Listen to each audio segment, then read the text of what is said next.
La calidad de una novela se mide siempre por la inteligencia de sus personajes.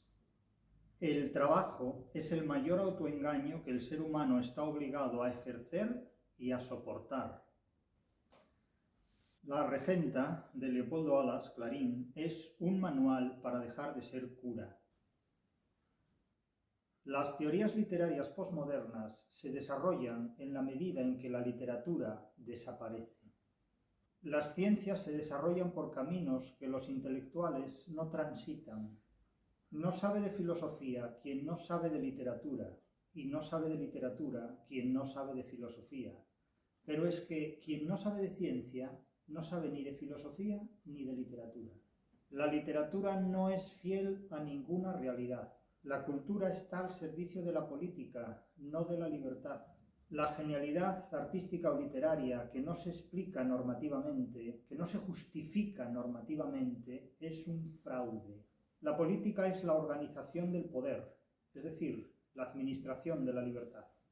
Quien no vive en el desengaño de la apariencia, vive en la ignorancia de la realidad, es decir, vive en un tercer mundo semántico.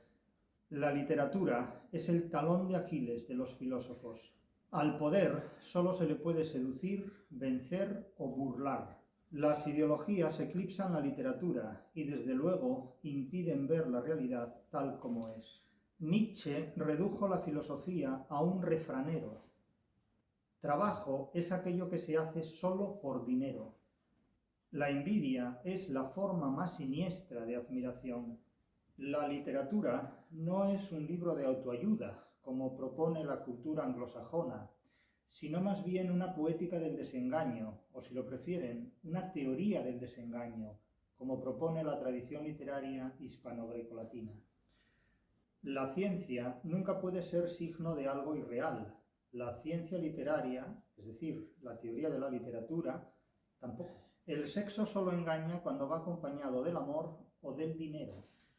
El objetivo de la teoría de la literatura es demostrar que la literatura es inteligible. Cavernícola es el nombre que Platón dio a quienes viven en un mundo de apariencias, es decir, en un tercer mundo semántico. Disponer de información no significa disponer de conocimiento, al menos por lo que se refiere a los estudios literarios y no solamente. Idealista es el que se toma la ficción en serio. El deseo es una estrategia que ninguna prevención puede detener. Huir de la inteligencia significa ante todo huir de la imaginación, porque la imaginación más seductora es siempre la imaginación más racionalista. La razón humana siempre ha sido algo políticamente muy débil. La literatura es una trampa para el que no sabe razonar. La idea de identidad es un monstruo metafísico preservado por la filología posmoderna. Una tragedia es siempre una catástrofe o una desgracia cuyas causas o antecedentes resultan siempre imprevisibles sobre todo para la razón, y cuyo desenlace y consecuencias son siempre irreversibles.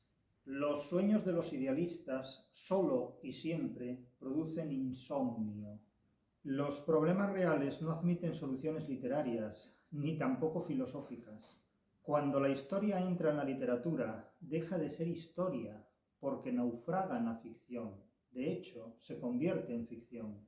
Cervantes es artífice de una literatura deicida.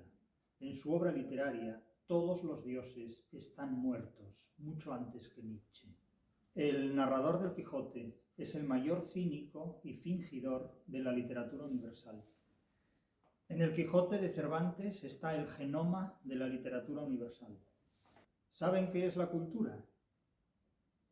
La cultura es un grimorio posmoderno. Cervantes escribió siempre y se expresó siempre como si él personalmente no hubiera existido nunca. El psicoanálisis se refiere a la literatura como si la literatura fuera un material radioactivo. El lenguaje es el principal simulacro de conocimiento. Si no se sabe qué es la ficción, no se puede entender qué es la literatura.